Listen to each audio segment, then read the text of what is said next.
I have an SSH connection from my Windows to Linux on a virtual machine. Whenever you connect via SSH, it creates several shell environment variables that store SSH connection information. One of the most important ones is the SSH connection variable. The SSH connection variable contains the source IP and port, followed by the destination IP and port, separated by a space. Note that you can view this information in the terminal of the source machine where the remote connection was established.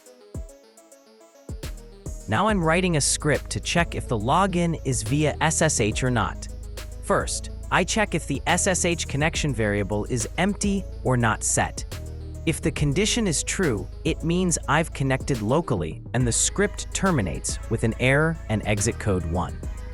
Now I convert the SSH connection variable into an array, where the elements of this array are the same 4 values of the SSH connection variable that were separated by spaces.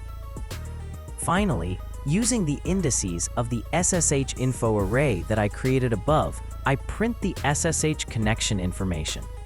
The SSH info array here is an indexed array, where the first element can be accessed with index 0 and the last element with index 3. Grant execution permission to the file with the change mode command and run it to display SSH connection information on each line.